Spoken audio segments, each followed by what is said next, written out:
Hello, everyone, and welcome to today's auspicious event of online discussions hosted by the Rome Business School, Nigeria Career Services. My name is Christopher Edusi, and today's conversation is on women in leadership, a view from the top. Our moderator today is Mrs. Abu Isioma. She's the key account manager of Innovate Solutions, and African IT company based in Lagos, Nigeria. Isioma is also an MBA student of Rome Business School, Nigeria. She will introduce our panelists and kick off the discussion. We welcome you to Rome Business School, Nigeria, and we believe that you're going to benefit a lot from today's event.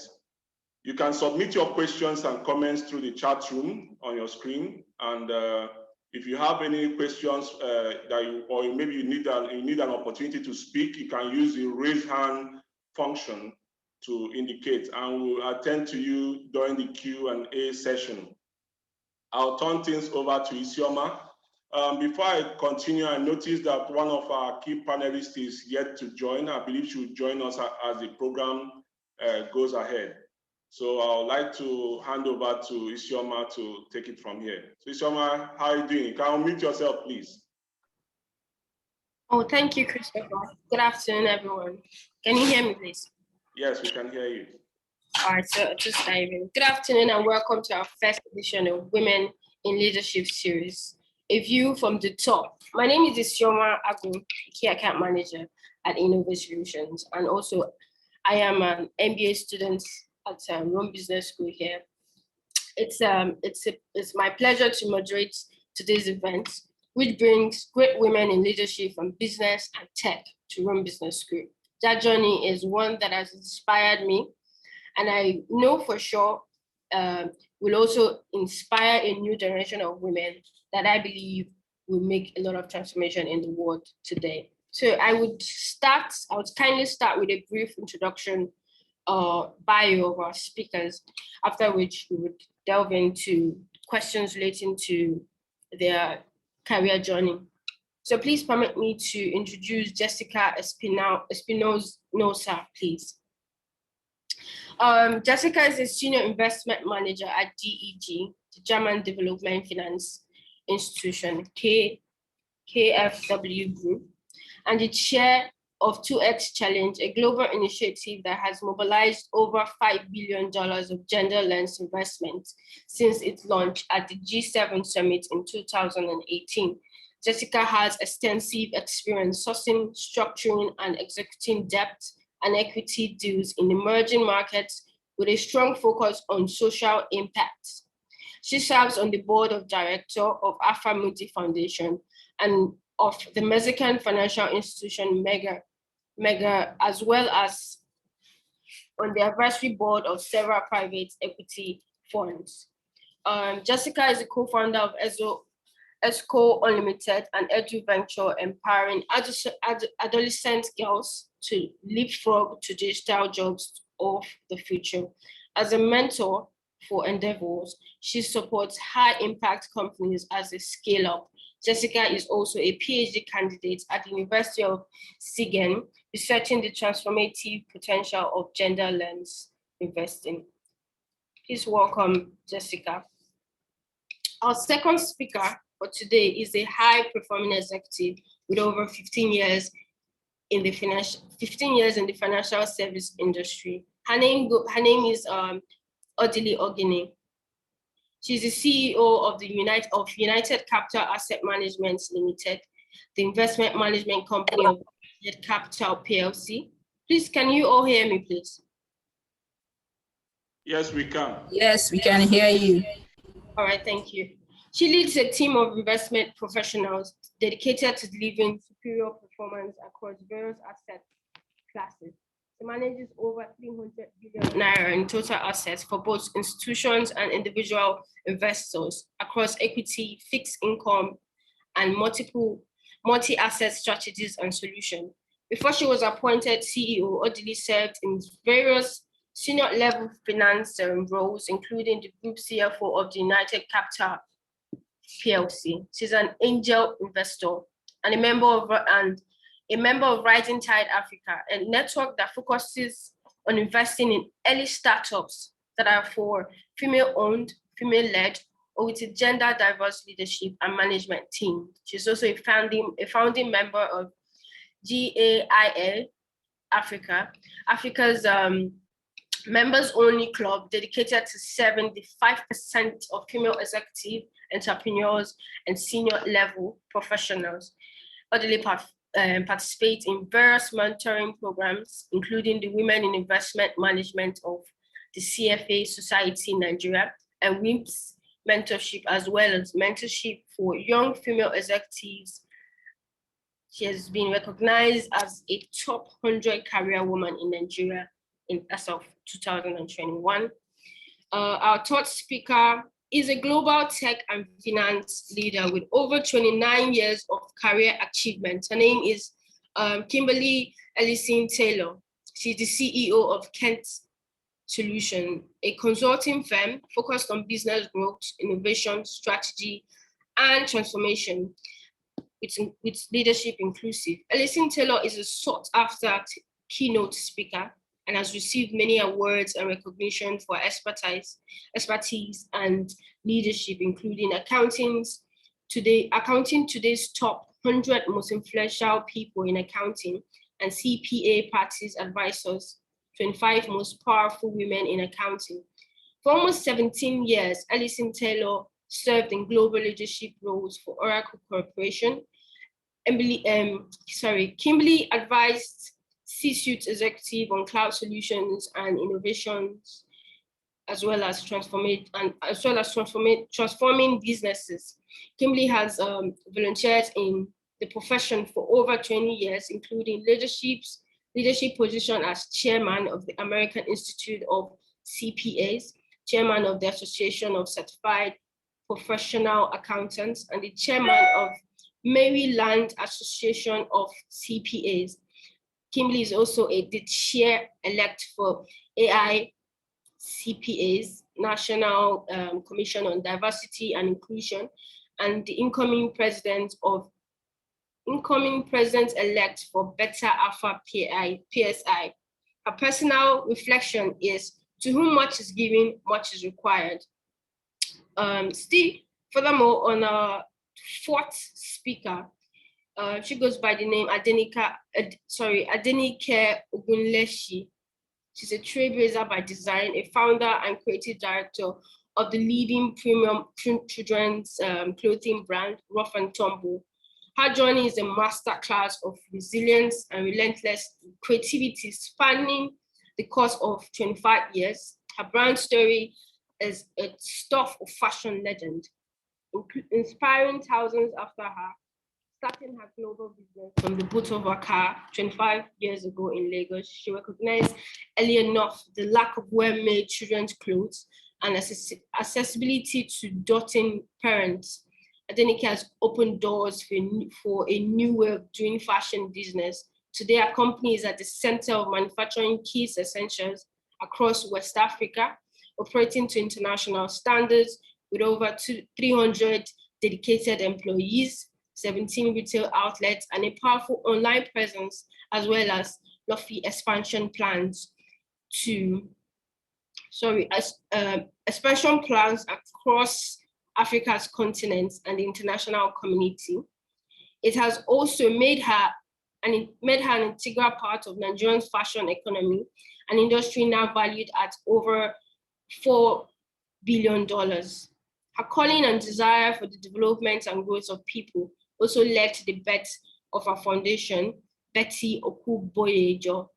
Named after her fashion pioneer mother, the foundation functions as a garment market training facility that has graduated over 200 youths to date. The foundation primarily trains women between the ages of 18 and 30 with the high-level skills in garment making, as well as courses in the business of fashion. She's an alumnus of Lagos Business School.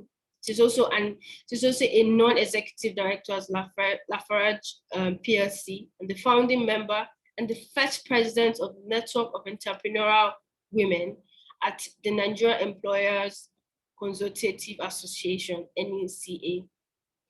please welcome these amazing 4 women. Please confirm you can hear me while I speak. Yes, we can hear you. Yes, we can hear you. All right, thank you. So please welcome these 4 amazing and wonderful women. I would also like to welcome the members of Rome Business School, the management, staffs, the alums, and the executive students who have taken out their time out of their busy schedules to attend this event. So feel free to type in your question in the chat room. Should you have questions you would like to speak, kindly raise your hands with the reaction button, and then we would attend to you.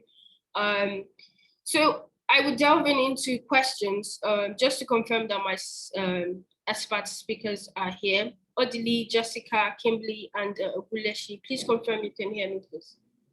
Yes, I can hear you. All right, so we would. Yes, I can. All right. My name is Ogunlesi. Ogunlesi. Apologies. Ogunleshi. My apologies. Sorry about that. Yeah, so please, my first question would be to Odili, please. We know you as the MD and the CEO of United Capital Asset Management. We would like to know what are those latent qualities that you say have made you a figure in the asset management space. All right, thank you so much, Isioma, and thank you, Rome Business School Nigeria, for this opportunity. So my name is Odiri, just to pronounce it properly, Odiri Ogini. All right, so with regards to the question on latent qualities that made me a figure in the asset management industry, one of the things I would say is having a strong direction of where we want to go to as a business and how quickly we want to do that. So I took over this job in 2019 January, and as at that time we were the 10th largest investment management firm in Nigeria in terms of our mutual funds. And so looking at the brand that we have, because we used to be a subsidiary of UBA PLC, looking at our brand, looking at where the market is, I felt that, as a firm, we should be nothing less than the top 3. So I set for myself a target that with the team that in 3 years, we should be able to be the top 3 investment management firm in the industry. So I would say having a strong sense of direction, where we want to go to. So as at that time, we were managing mutual funds of about 7 billion. I can say that today, that 7 billion has grown to almost 200 billion, and we are currently the 3rd largest investment management firm in the country. So for me, having a strong sense of direction was key, was very key for us, and that gave us an edge in the market. And then another thing I would say is collaboration.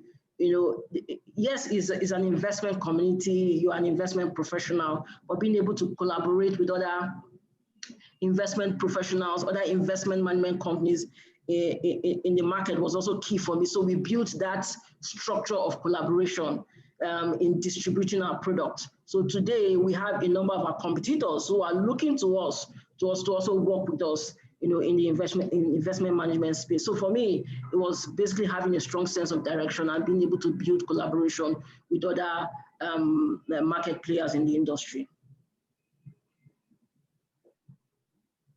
All right. Thank you so much. So I would like to ask Jessica, please, what would you say are the key successes as a senior investment manager at DEG? Yeah, it's a big question. I think for me, the most exciting success has been the launch of the 2X Challenge. And as perhaps you know, this is a global investor-led initiative that was launched at the G7 Summit in 2018 as a joint commitment of the development finance institutions, initially of the G7 countries, to mobilize more capital for private sector investments that empower women and girls in emerging markets. And the initiative is spearheaded by a global team of investment managers and women's empowerment champions in the financial industry. And I'm currently its chair. For me, this is a great example of how we can all promote change for women in the investment industry, in business more broadly, and especially in male-dominated sectors and occupations. And a key ingredient for success has been collaboration. It has really been a huge team effort. And the purpose of the 2X initiative is to basically to convene and to equip investors to increase the volume and impact of capital that is directed towards women's economic empowerment, and to transform investor cultures to embed a gender lens in all investment frameworks. And the same then, of course, also holds true at the level of companies.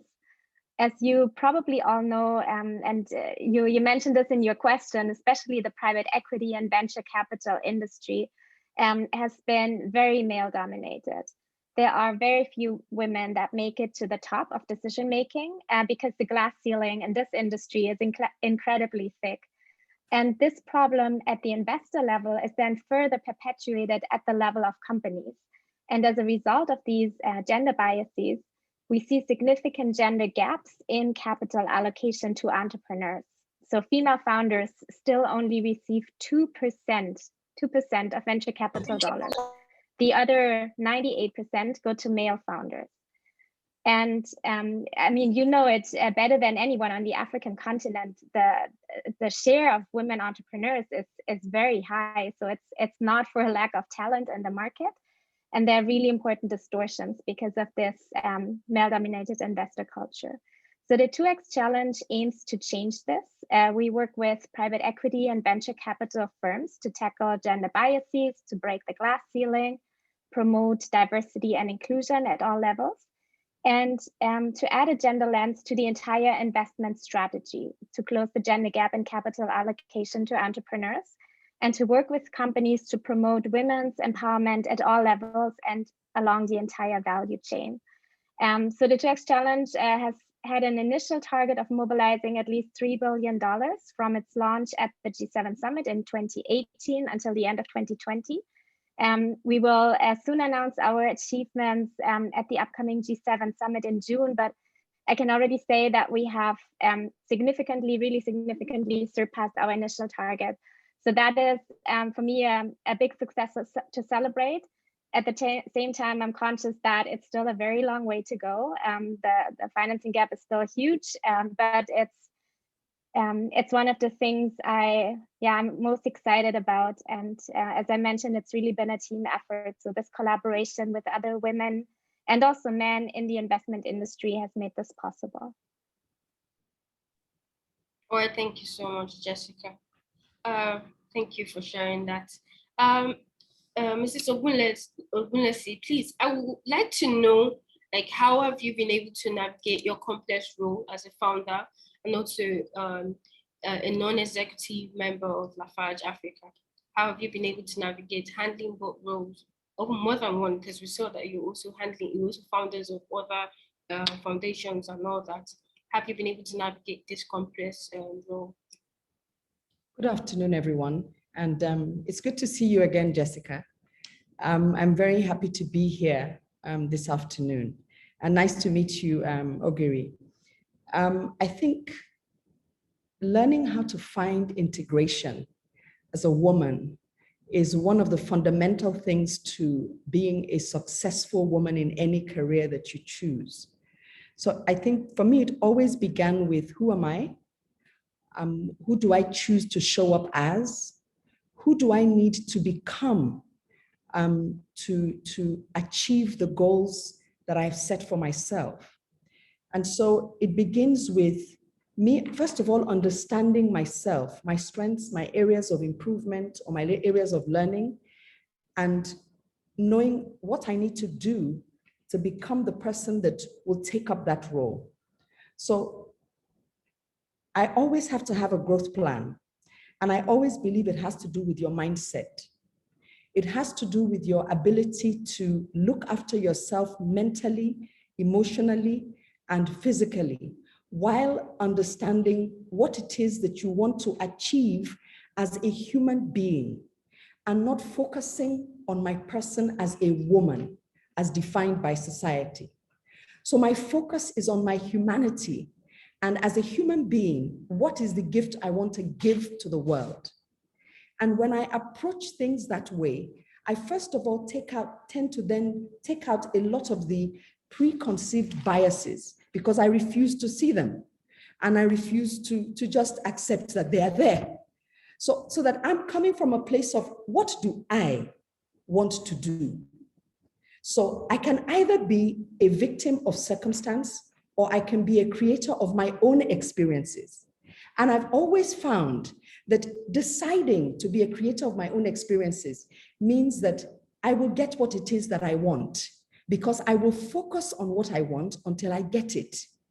And so knowing that and understanding that about myself and building a business, I understood that to free myself to be able to do the other things and find other expressions, fulfill the other expressions of myself, I needed to ensure that I built a business that had systems and processes in it.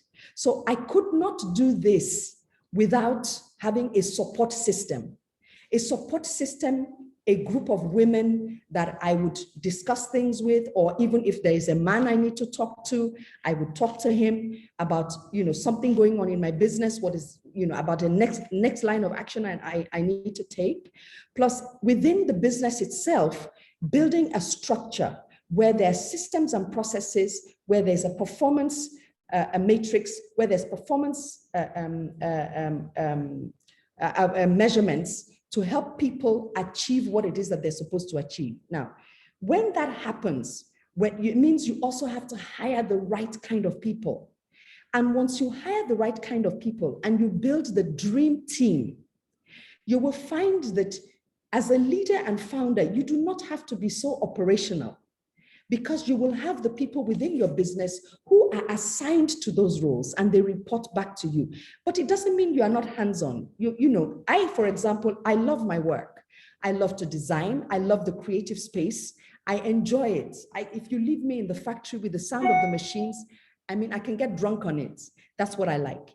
So for me, designing my life was never about finding balance. It was about finding integration. How do I build my life in such a way that all the different parts of my life can work together to benefit me in a way that I am able to gift of myself to the world. I'm able to impact the world. I'm able to do the things that make me happy, where I'm either talking to a group of women or I'm supporting a group of women to understand that you are whoever you decide you want to show up as, but show up with your character, your competence, and your capacity. And everybody fails to see that you're a woman. You see, so those are some of the things I've been able to do. I've built a culture as well within the business that is a performance-driven culture where everybody has a voice and anybody can say whatever it is that they want to say, and everybody has to listen. We are also investing in the leadership team by having a full-time coach work with our leadership team to ensure that they also are aligned with the business goals. So that when you have that alignment and that cohesion between the teams that are building the business along with you, you can do whatever it is you want to do. So I don't have to be tied to the business. If I don't come to work, it will collapse. Then you don't have systems. Then you don't have a team. You don't have people you can trust. You have not built trust as a leader. Because as a leader, you must build trust. You must build a team because you cannot do it alone. If you want to remain a small business that you're in control of all the time, so be it. That's fine. It's okay. But if you want to play in the billions and you want to do big business, then you have to put the structure in place that supports you as a leader, supports the leadership team of the business and the people in the business, as well as your customers, as well as your product developments. Everything has to come and work together to align and coerce. There has to be some kind of a cohesion that enables you then do what it is you want to do. So yes, I take off and go off to board meetings. I take off and travel, and the business continues to run because there is a fantastic and amazing team who I've worked closely with, who understand. I've communicated the vision. I've communicated our mission. They understand our values as a business. They understand what we believe to be true for us as a business, which is our fundamental belief is that we are the creators of our own experiences and never victims of circumstance. So regardless of whatever is happening outside, we are going to do what it is we want to do, because there's always a way. You just may not have found it yet, so you just need to find it.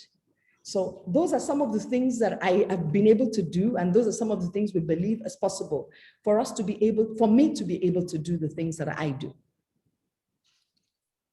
Well, thank you so much, Mrs. Ogunlesi. Please, I would like to just ask, anyone can answer. What would you say, or what do you think is the qualifying factor for women to be considered for key leadership positions? Are there even any qualifying factors? Of course there are. There's qualifying factors for everything that you want to do in the world. What do you choose to focus on? Now, what I've discovered in my life is that your skills is just one part of what you need to become a leader.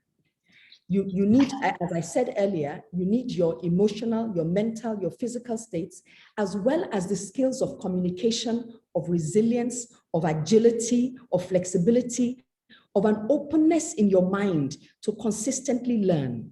The person you have to lead first is yourself. If you cannot lead yourself, you cannot lead a group of people. So how are you leading yourself? And how are you mirroring the behaviors that you want to see in your organization? So for me, women, yes, there is criteria for leadership. You have to understand what kind of leader you want to be. There are transformational leaders, there are situational leaders, there's all kinds of leaders. Which one do you want to be? Whichever one you want to be, then get behind whatever the trainings you need to go through to be able to become that person. Because for me, it's about becoming the person that can hold that position as leader and is able to impact the lives of the people who are working with you by showing up yourself with good character, with your competencies, which are both your skills as well as your emotional and mental states of being, your ability to communicate, as I said earlier, your ability to collaborate, as the two earlier speakers have said, your ability to be agile, to be open to learning, to be resilient, to be able to take on a challenge and find ways to solve those challenges. So I think for me, you need to come up and show up with the capacity to be able to deliver on those things. So yes, I believe that you do need, I don't know what my fellow speakers will say, but I'm sure they will agree with some of the things I said. Just to add to what Mrs. Ogunlesi has said, and I agree with you on the factor of competence. For me, I feel it's a table stake. It's what gets you to the table, even as a woman. And what I've seen over the years in my career is leadership positions are given to men based on their perceived potential. They are perceived as competent, but for a woman, you need to really have actual competence, and you need to have demonstrated that competence over time. So competence is key, and for me, is the first factor that I think will be considered for leadership position for women. And then the second I would like to talk about is visibility, and visibility not in terms of fame or being known around, but visibility in terms of a woman being able to showcase her achievements, to be able to talk about it. Yeah, sometimes, especially in the corporate world, when climbing up the career ladder, people know you are good, but for them to be able to see physical, not necessarily physical, but actual value that you contribute to the organization. So that talks about visibility. And it's important for us as women to be able to demonstrate this, to be able to showcase it, and to be free to talk about it. I know one of the things I struggled with climbing the career ladder was being able to talk about my achievement. I just felt it was bragging. I felt, no, I needed to put my head down and do my work. Let people see it and let them be the one to say, oh, this is what Odiri is doing and this is what Odiri has been able to achieve. But I realized over time, climbing the corporate ladder, that didn't work anymore. Yes, you are good on one hand, but you need to be able to, people need to be able to see, and you need to be confident in talking about those achievements and those things, those actual value that you contribute to the organization. And then the third thing I would say is sponsorship. I know this is a topic that comes up in the corporate world, sponsorship versus mentorship, but I will always pick sponsorship in the corporate world over mentorship. And that's because we definitely have a lot of opportunities for mentorship, but we have fewer opportunities for sponsorship. And basically, yes, you are competent, yes, you are visible, people know your achievement, but there are times where somebody just needs to advocate for you. Somebody just needs to tell, oh, she can do it, and the positions I've gotten, particularly C-suite positions, senior level position, has been on the basis of the fact that, somebody said, Odiri has a CFA, let her go and run the business, or Odiri can do this. Yes, I was good at my job, definitely. I was visible, I could talk about my achievement, but there is that element of somebody advocating for you, and particularly for women, because most times I won't say we lack the ability to advocate for ourselves. Yes, we do. We're just trying to get a hang of that. But because there are more men on that table, there is always that need for sponsorship. So I would say 3 qualifying factors for women to be considered for leadership: competence, non-negotiable; visibility, being able to talk about your achievement, showcase the value that you bring to the organization, and then having somebody that watches your back or is always there to advocate for you and push opportunities or assignments or promotions in your way. Yeah, I can only echo what my fellow panelists have just mentioned. And from the kind of the perspective of the larger existing organizations, we all know that ideally the qualifying factors for women for leadership positions should be the same as for men for leadership positions. But often we know that in practice, gender bias leads to the situation where women often work twice as hard for half as much. And that's exactly as Odiri has just pointed out. So my advice would be not to wait until somebody approaches you for a leadership position, because unfortunately, no matter how good you are, chances are you will never just be invited to join the leadership club. So you have to be quite vocal about your career objectives and your aspirations, and the aspiration to rise to a leadership position, and then actively enter the talent pipeline that is being considered for these positions. And in my experience, decisions about leadership positions in these large existing organizations are often more about visibility, as was just mentioned, and also networks than they are about talent or qualification. And women are often extremely well qualified, but don't make it into leadership positions because they are often less visible or less well connected in decision maker circles. And that's not to say that I think this is in any way right. In fact, I think it's a serious problem, but in my experience internationally, this is the way that decisions about leadership positions are typically made. And it's important for us to be aware of that and yeah, just to be conscious about it.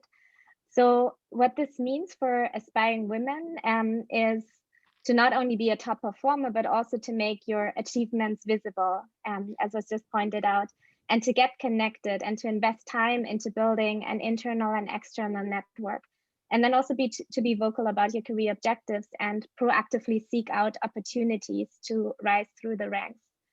And for others, both women and men who have already made it to the key positions, and there's a big opportunity, and I really like to echo that point, not just to be mentors, because I think women are often over-mentored, but really to be a sponsor and to be an active champion for female talent and to use your own influence to break down these barriers and to make talented women visible and to advocate for their promotion.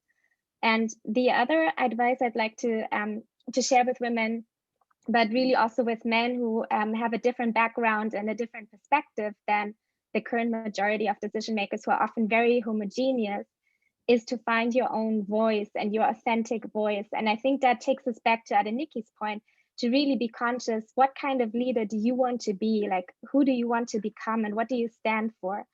And as you progress with your career, you will often find that you're the only or one of the few women in leadership circles.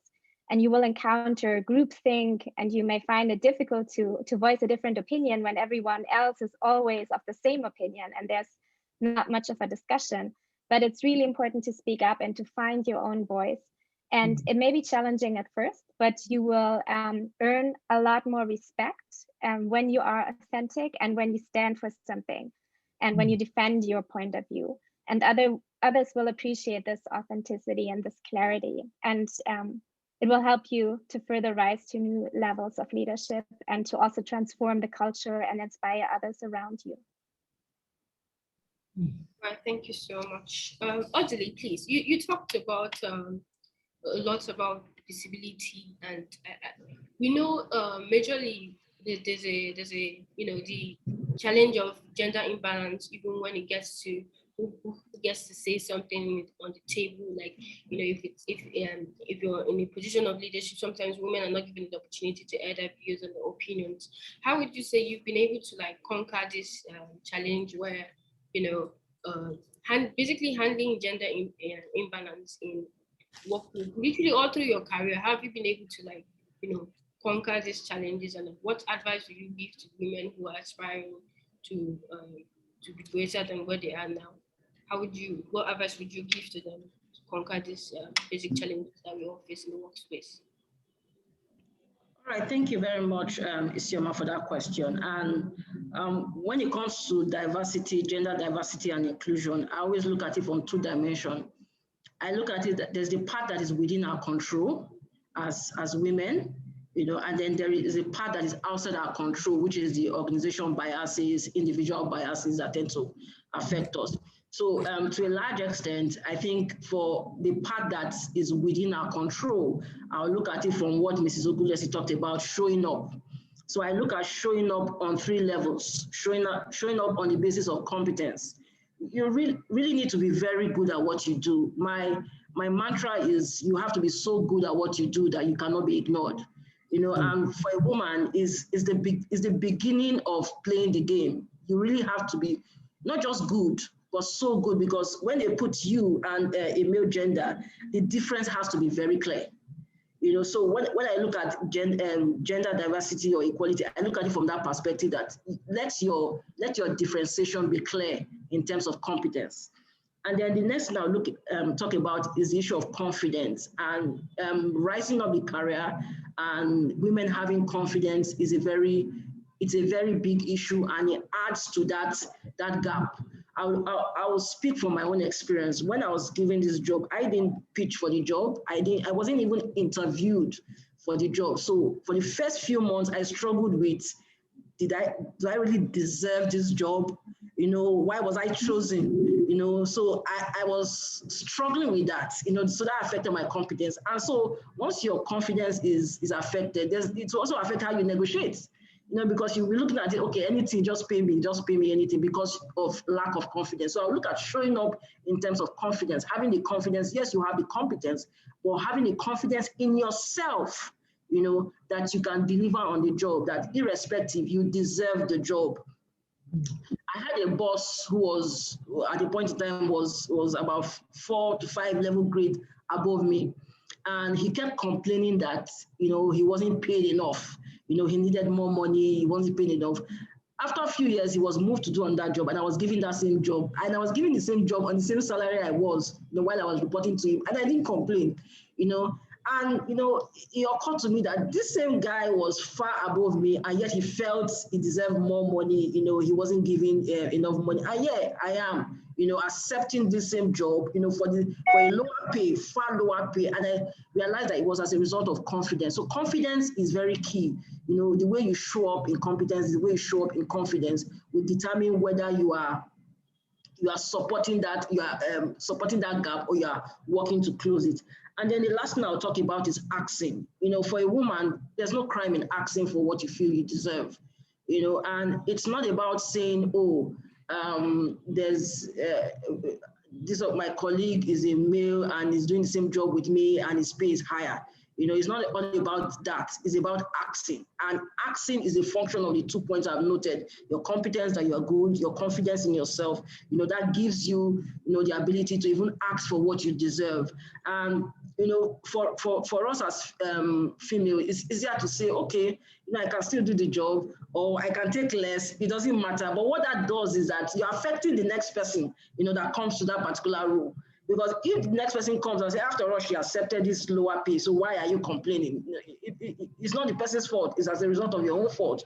So I look at gender diversity and inclusion from the perspective of the part that is outside our control, which is the biases in the organization that have been created over time, the individual biases. And then our own biases are created as a result of our lack of competence, as a result of our lack of confidence, and as a result of our inability to ask for what we really want. So if we really work on this part that is within our control, to a large extent, you now have more women getting to that leadership table, and then they will now be able to change those institutional bias, those individual biases that have been created over time. And to a large extent, over time, we'll be able to close a number of these gender equality gap that we see in the system. All right, thank you so much, Odili. Mrs. Ogunlesi, please, would you like to add in?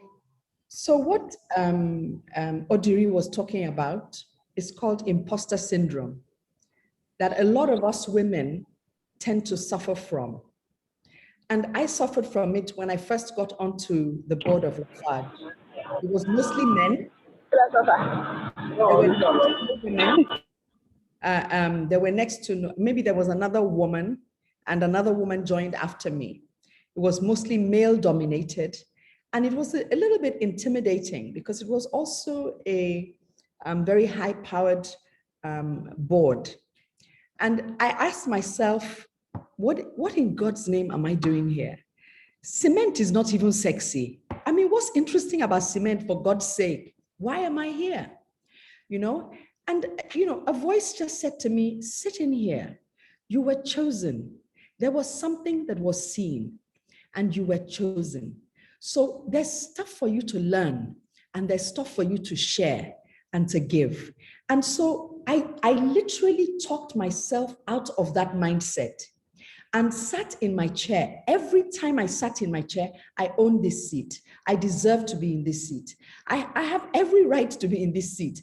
I literally ran through that narrative in my mind every time. So what are your coping mechanisms when you come against these kind of things? How have you prepared yourself in a way that when you come up against these biases, you personally, you yourself don't know that you have so many unconscious biases because we've all been so hardwired and programmed that we expect certain things and certain ways of behavior. And as women, we must check ourselves that when we see another woman in another position, you don't ask, what did she do to deserve to be there? But celebrate with her that she's in a position to make a difference for all the other women who are coming behind her. So I totally get what Odiri was saying. So along with that as well, for me, it's about competence. Your gender disappears when you are competent. Nobody asks you those questions anymore when you are competent. I agree with her and Jessica about your authenticity, your voice, using your voice, not being afraid to ask. I remember asking a bank manager for an overdraft of ₦1 million about 20 years ago. And he said to me that, why are you bothering everybody in the bank? Ask your husband for this money. And I never felt so insulted in all my life that how dare you? I'm standing before you in my name, in my person, in my own capacity as an entrepreneur, and you're telling me I should go and ask my husband. I didn't argue with them. I voted with my feet. I closed my bank account with them because I recognize I have a choice. And that is what women must always remember. You have a choice. The choice may not be apparent to you. You may need to look for it, but know one thing, you have a choice. What you believe for yourself is what will come true for you. So what did I do? I closed the bank account. You would never believe what happened.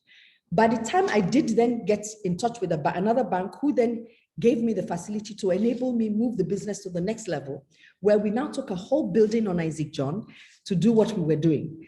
This guy had the nerve to come back to me to say, "Ma, we have not seen any transactions through your account in the last 1 year. What happened?" And boy, did I give him a piece of my mind.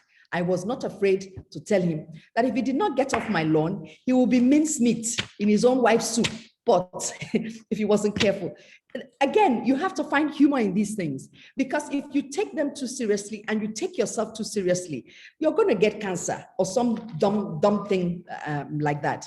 So you've got to be able to, it's a joke. I mean, the guy is dumb, true, honestly, in all fairness, but I don't have to be dumb with him, and I don't have to let him make me angry. What I need to do is find a way, and there's always a way. And I encourage women to always find a way. Never take no for an answer. I went to 6 commercial banks before one bank agreed to loan me 200 million naira to move the business to the next level. Some of those same banks told me that the international competition was going to take me out of business. I said, no, they are not, because this is my country. I know this market. I am ready and willing and able to do whatever it is I need to do to secure my brand in this market and deliver value to my customers as well as to my investors. So, you know what you said, Odiri, know with clarity what it is that you want. It is so important that you know what it is that you want and where it is you're going, and you're relentless about getting there. So don't give up, trust yourself. A lot of the times we also, we put ourselves in this position where we are doubting our own capabilities. You know how to do this thing, but you are afraid, And I would recommend that you read beautiful books written by people like Brené Brown, who tell you it's okay to be vulnerable. And if you're vulnerable, it's not a cross to bear. Vulnerability is a sign and show of strength and of courage anyway.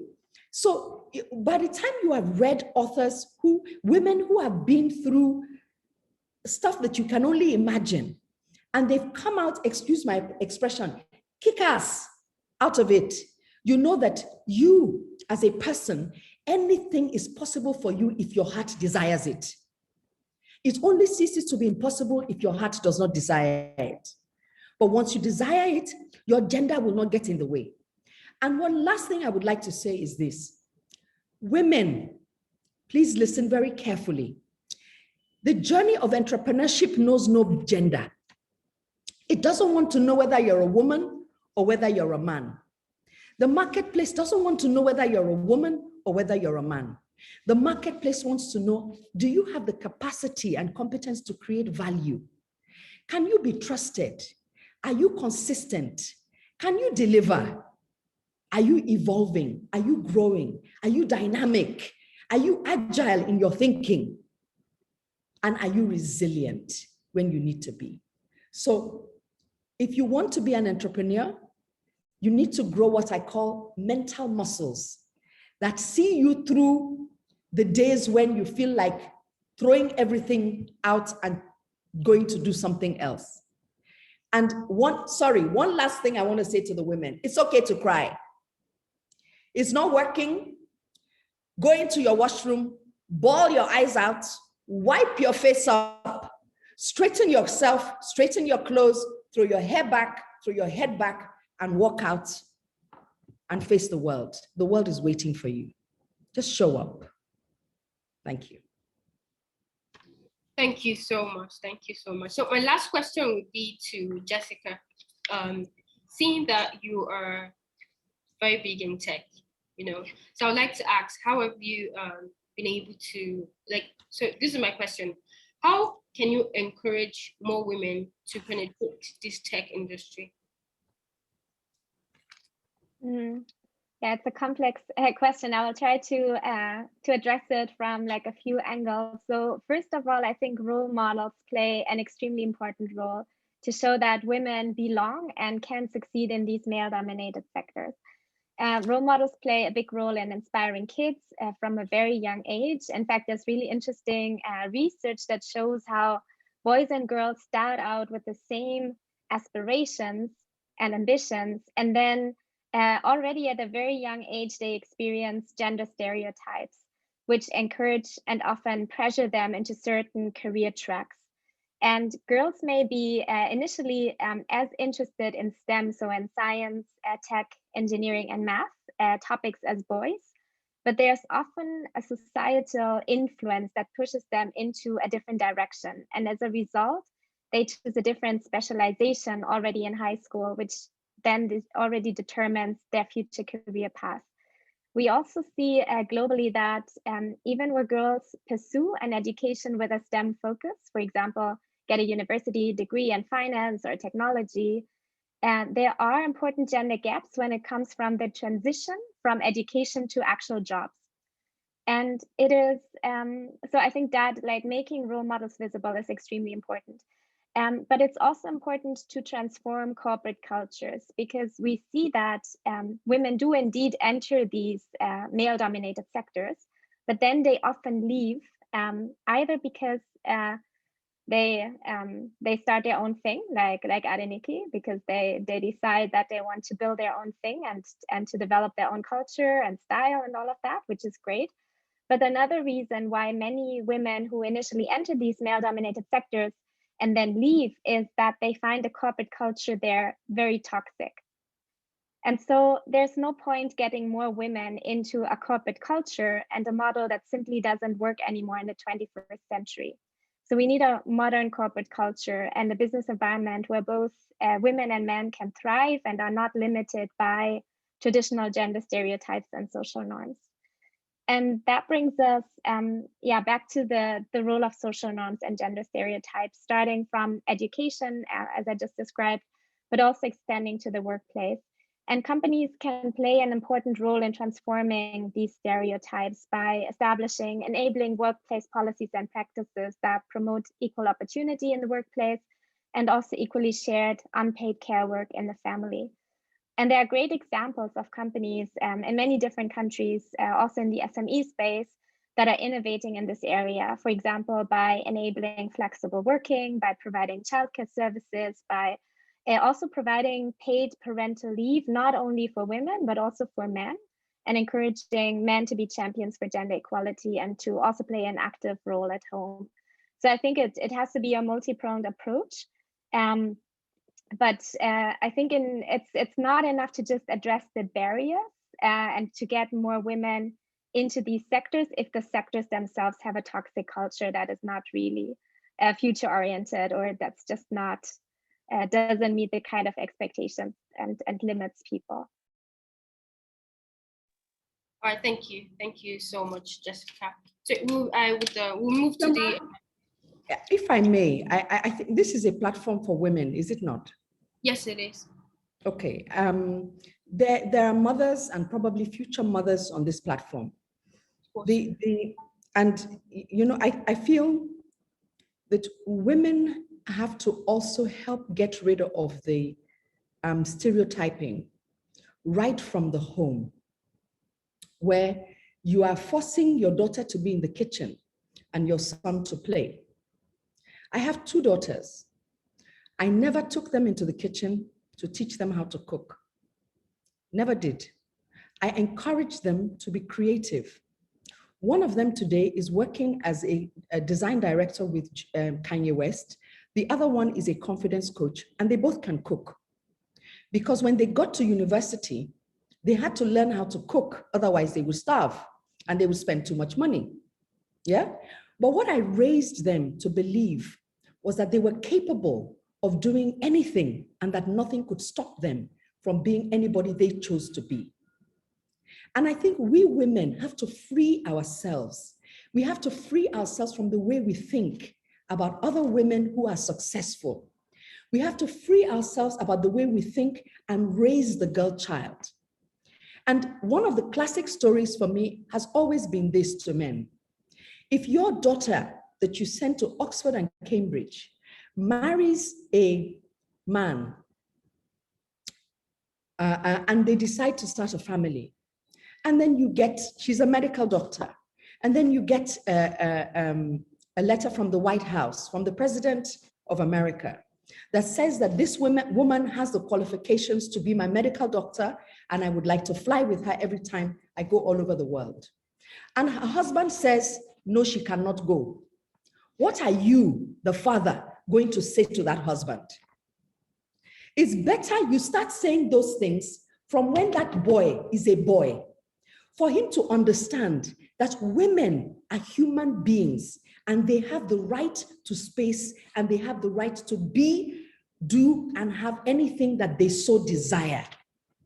And if we don't send that message to the boy child, we're going to forever be fighting this battle. So mommies that have sons, we cannot divorce this part of our lives. Remember, it's about integration. We cannot divorce this part of our lives from these corporate or entrepreneurship roles that we choose to play in. So how do we integrate those things? Please raise your sons to understand that a woman is a human being that has a right to exist, to fulfill purpose for which she was made. Let us raise our boys to understand that from when they are small. So stop sending your daughter to go to the kitchen so that it becomes in the mind of the boy, what it is telling him is that that is her primary role and function. Should she want to do anything else, she is seen as difficult or over-ambitious. So please, let's raise our boys correctly and let's encourage our girl children to speak up, to dare to be different, to dare to want to do things differently, to dare to want to fulfill purpose for which they were made. I think that's basically what I'm trying to say. Thank you. Thank you so much, Mrs. Ogunesi. Any other final words of encouragement, please? Odili, Jessica. All right, I'll just emphasize, I think what we've spoken about already, the need to show up and show up in your competence, in your credibility, show up in your confidence, show up in your authentic self, use your voice. Mr. Ogunesi said something which I would like to reiterate, that when you are in the room, you need to tell yourself that you deserve to be in that room. There's a reason why you are called into that room, and not let the doubts that arise in you, make you intimidated. And it's true these days when, as women, you are given the opportunity, and when they see that you don't show up in your authentic self for that opportunity, at the end of the day, you're not adding value. You're not contributing to that meeting. You're not contributing on that board. It will affect the next decision to give another woman that opportunity, because what they will say is, oh, she didn't really contribute anything. She didn't really do anything. So for women, the way you handle a leadership position, the way you show up, ultimately affects the next woman. So when we carry that along, it will help us to show up right, so that the next woman also benefits from the value that we contribute and that we bring to whether the leadership position or to meetings or even to the world at large. Thank you very much. Thank you. I think it's all been said. So just very briefly, be very conscious about the type of leader you want to be, what you want to achieve in life, who you want to be, what you stand for, and then go for it and dare to be different. Thank you so much. We'll move on to Q&A section. I know that there are really no questions. Oh, I have one question here, please. This person asks, how can women work smarter rather than harder to get to the top of the leadership ladder? Sorry, say that again. How can women work smarter rather than harder to get to the top of the leadership ladder? Mm-hmm. Okay, let me attempt that question. I will look at smart working from, something beyond your brain or the work that you do. So I'll say a woman can work smarter by not just doing your work, but leveraging network, leveraging other people's support, to be able to push you up the career ladder. So it's not all about doing your job and delivering right, being competent, deploying your skills. You also have to be mindful of the fact that in climbing up the career ladder, you need to have an advocate or a sponsor. Somebody needs to push you up the ladder if you do it yourself, you're just working hard. But if you leverage other connections, then you are working smart. You know, you need to network. You know, network internally with your colleagues, both network with your superiors, even network with the people that report to you. You know, because tomorrow you don't know where the comment or the statement will be made, you know, that will position you for the next opportunity. So I'll say working smart goes beyond just doing your work.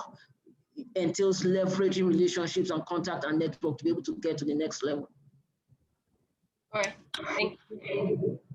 And are there any questions? Kindly raise your hands if you'd like to ask a question, so we can kindly raise your hand so we can take your questions, please. I think we're running out of time.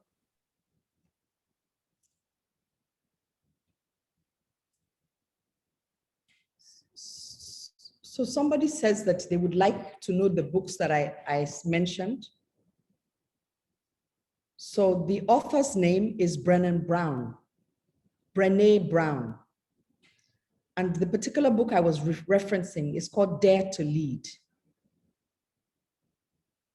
and Daring Greatly. Her books are fantastic, and they will help you question yourself and help you find your own voice and your own truth so that you can be the best version of yourself always. All right, thank you. We have Chiamaka. Chiamaka, please, could you speak up and ask your question, please? Yes, thank you very much. All protocols observed. Thank you so much to the panelists for this stimulating and highly enlightening session. So my question goes to Jessica. In the tech space, a lot of women are trying to initiate startups. And then how easy is it for them to access support, especially in terms of funding for such startups, considering the fact that, as you rightly said, is a male-dominated sector, and sometimes women trying to venture into that space is like doing the impossible. That's one. Then for Mr. Ogunlesi, thank you so much for great insight. So in the entrepreneurship world, really, many women like you are trailblazers for the upcoming women who probably feel the market is more or less saturated. How do they break even and be able to also leave a trail in their path? Thank you.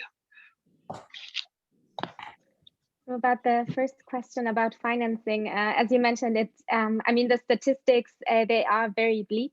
We know that especially in the male-dominated sectors and in the traditional venture capital, only 2% go to all women founders or all women-led teams. And at the same time, I think there is a lot of momentum in the market, and there is a recognition that people are demanding change and want to see change. And I think at the same time, there are especially female investors who are coming to the forefront and who are actively looking to support female founders, especially in the tech space. And on the African continent, there are actually very exciting investor networks, women investors, angel clubs, other kind of women entrepreneurs who are now venturing into the venture capital space and as investors and opening investment clubs.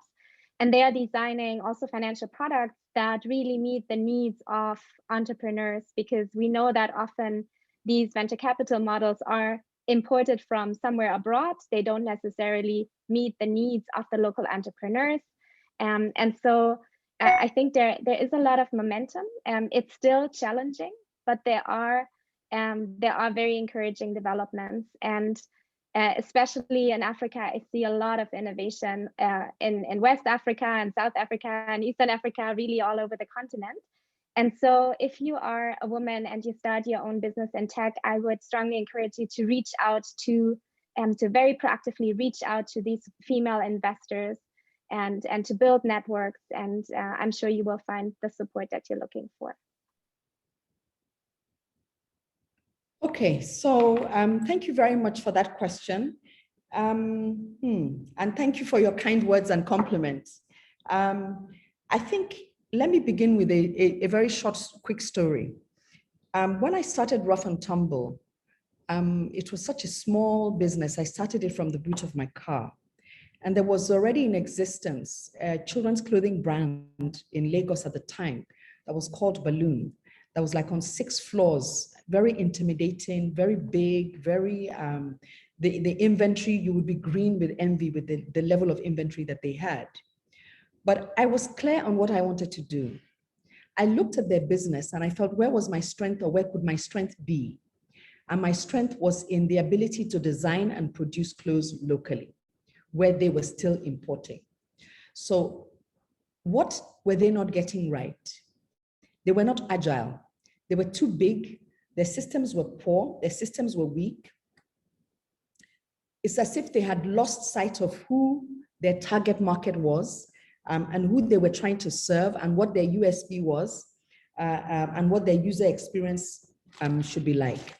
So I took all those different elements.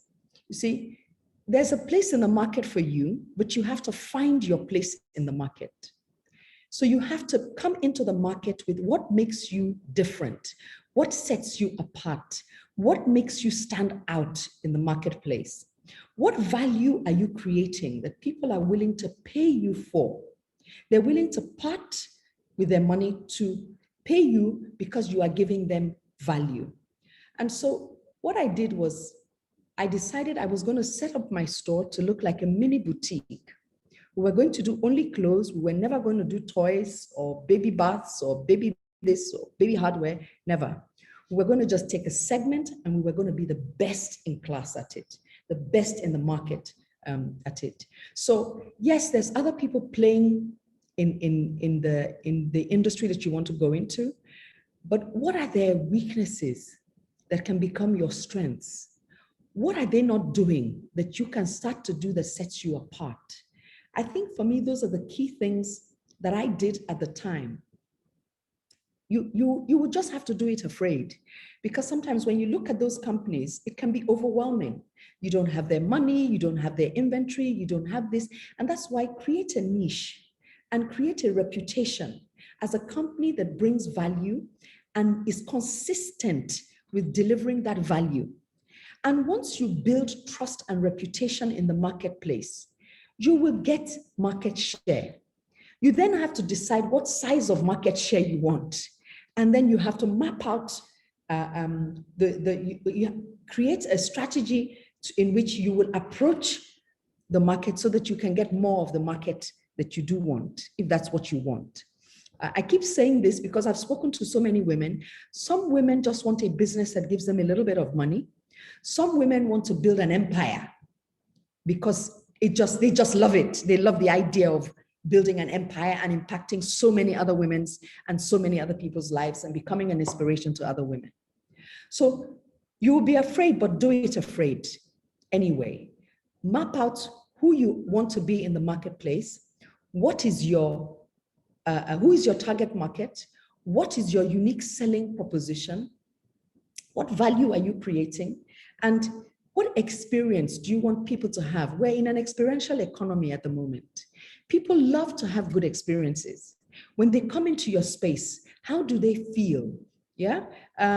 This woman says that people never, Maya Angelou says, people never remember what you say to them, but they remember how you make them feel. How do you make them feel when they come into your space? Is it going to be an encounter that they would remember and want to come back again because your story was interesting, your service was fantastic, your product was good? You know, so these are some of the things that you have to think about and work around. That's the way I would answer that second question. Yeah. All right. Shamaka, would you like to confirm that you understood?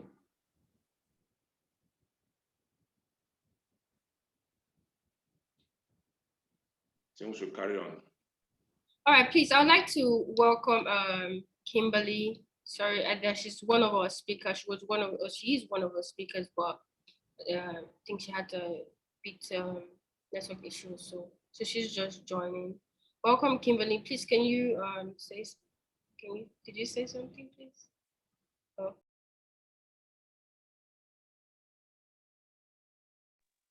You're mute. Hold on. Yes. Good morning, or good afternoon, I should say. I am so sorry. We have a time change adjustment that I did not make on this side. And so I want you all to know that you were top of mind for me. I probably barely paid attention in the meeting that I was in because I wanted to be over here with you. And so my offer is to please link in. And I don't know if it'll take us a year or how long it'll take, but I will make time to answer any questions that you might have. And I want you to definitely follow up so that I can honor my commitment to be here. And so I'm here now, but certainly will make myself available until whenever, until I can get through all of you to see what questions you have. And so what, Madam Moderator, can I answer? What, I'm sure I missed everything. The best part of our featured leaders are on this call, the chief executive officers, the chief financial officers, the senior vice presidents, the entrepreneurs, the people who will take the world by storm. I did not want to miss you at all. So what can I do to help answer questions that I missed? All right, so you could just give us a final word of encouragement to women who are trying to, get into the financial space or the finance space or the tech space. Literally, women who are trying to, get up there, increase the growth. Basically, what is the final?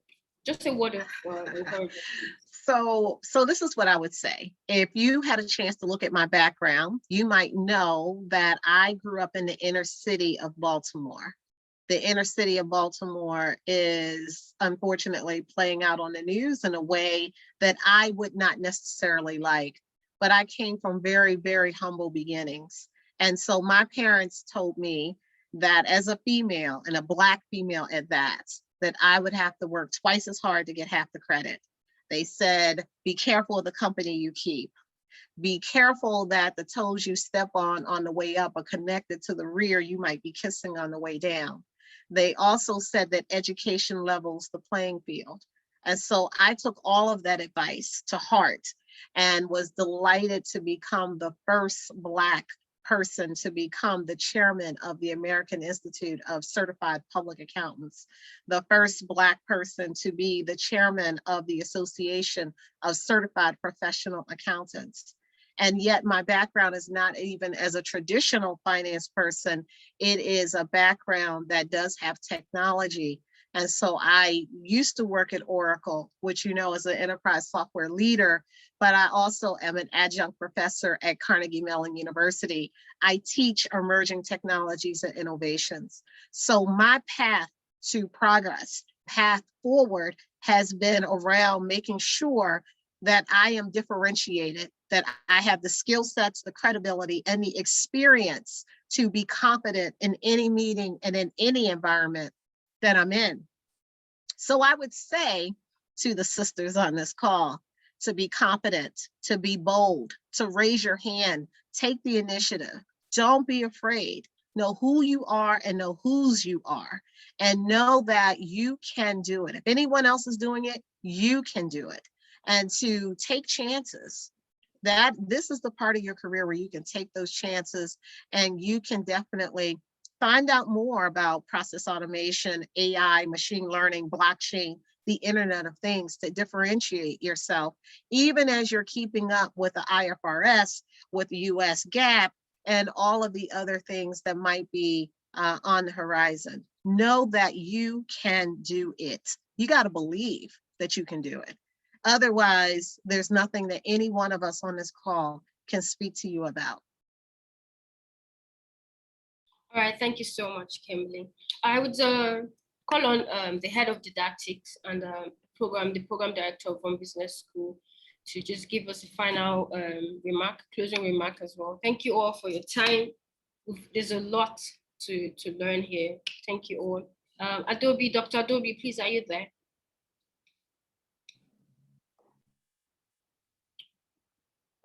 Please hold on. Good afternoon, everyone. It's an exciting time to have women of timber and caliber brought together in one room to share experiences. I am Dr. Adobe Arigzo, the Program Director of Rome Business School. I'm particularly excited to be here. You know, when you hear women talking, you know, we don't just do things at home. We're able to multitask and handle so much more than you can ever imagine. First things first, I want to thank you all. Madam Adenike Ogunlesi, it's an honor to have you here on this platform. Thank you. Thank you very much, Odiri Ogini. Thank you. Appreciate you and your time. Thank you, Kimberly, for coming in at the last minute. I can imagine the difference in time and you were able to make it in. Thank you. Thank you, Jessica. I listened to your talk. It was beautiful. It was interesting. I like the part Madam Adenike talked about her kids and how they had to manage in terms of learning to cook in the situation of desperate times, call for desperate measures. Really. So I want to say a very big thank you to all of you. Isioma, beautiful, beautiful coordination from you there. Isioma is one of our students here in Rome Business School. She's an MBA student and one of those we pride ourselves in. I'm very excited and I want to thank you all. This is a platform run and owned by Rome Business School Nigeria. We're actually blessed to have you all here speaking to us about how women can actually thrive as entrepreneurs, despite the situation they find themselves uniquely in their respective families, in their homes and their positions, and the manistic, if I should use that word, ideas of how the world should be. We are able to still stand out tall and do great things and great exploits. I want to use the opportunity to thank everyone who has made out time to attend this interesting session. I want to encourage every woman that the power is in your hands. You just have to reignite it and tell yourself you can do it. And you can push way far beyond whichever man can actually do. It's not our fault. God put it there. We can do the kids, do the home, do the work, and do everything all at once without even realizing it. You know, so I want to encourage every woman out there, continue to do your great thing. And thank you to those men who are very supportive and who always give us the push. We appreciate you all. Thank you. I'm certain that everyone here has been able to learn something different, especially as regards your ability to manage your entrepreneurial venture, even in this trying time, how you've been able to see how to source funding. You've been able to manage, you know, you are obviously a manager right from home, so managing people while in the workplace and being able to come up tops despite everything. We have the entrepreneurship and innovation students here. We also have the Masters in Business Administration students here, and all other students from different walks of life, including our data science management students. I thank you all who have attended. I bring special greetings from the founding president, and to Professor Antonio Ragusa, all the way from Italy. I also bring gratitude from our country director, Dr. Humphrey Akanazu, who has always been a pillar to me here, making sure that, yes, we can drive this ship to greater heights. I thank all the students and all the faculty of Rome Business who have supported our dream here. And we trust that as time goes on, we'll have more of you come right in. You all are going to be our ambassadors, really, because you have actually made our day by honoring this invitation and giving us such an interesting talk and exciting the women, letting us know the power we have in our hands. Thank you, thank you, thank you so much. From me, Rome Business School, I say thank you and goodbye. Can I hand over to Career Services right away now? Are you there, please? Yes, please. Okay, Isioma, are you taking over? Then back to you then. No, please. Sam, please. Where's Sam? Sam, are you there? Oh, sorry, Christopher. Please hold. Is Christopher or Sam taking over there?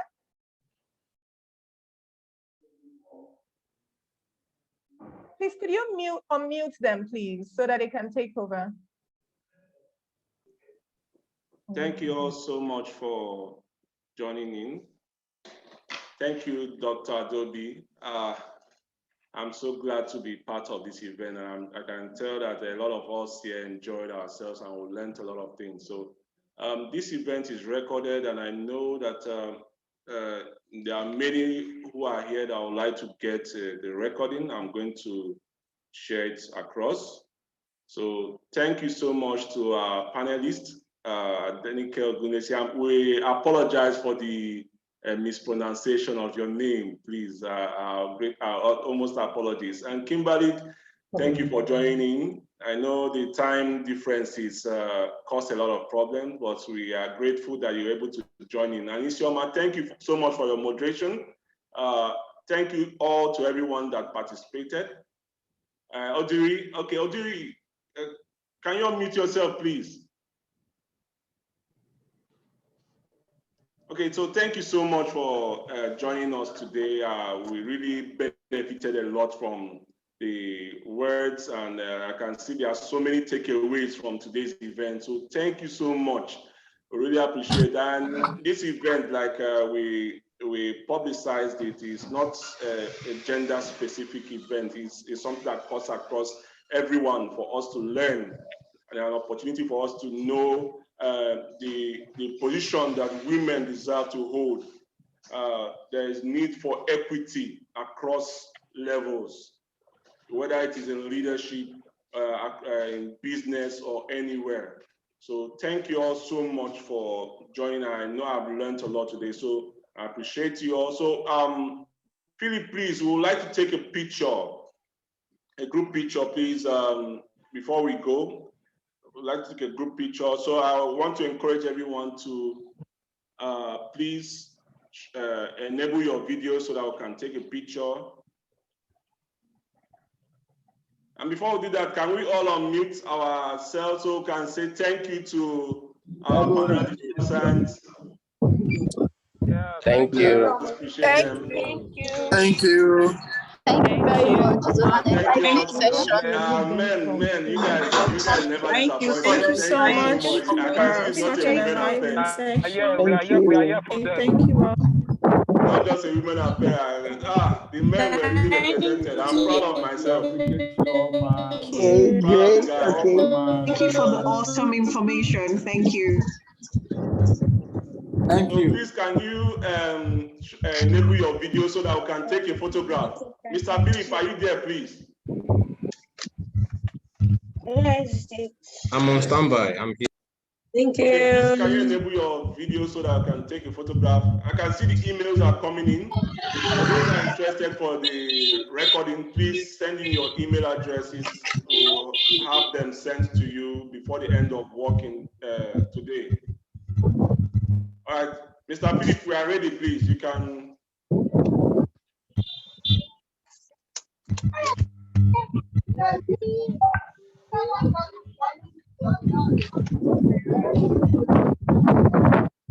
Okay, Mr. Philip, let us know when you're ready, please.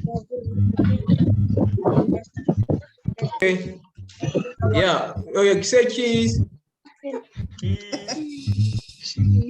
Cheese. Okay. I'm taking the photographs now. I'm taking the photographs now. I think you need to sustain your laughter because there are so many people to capture in these pictures. Please, just be patient. Are you capturing or are you? Your capture first. Now your two is capturing.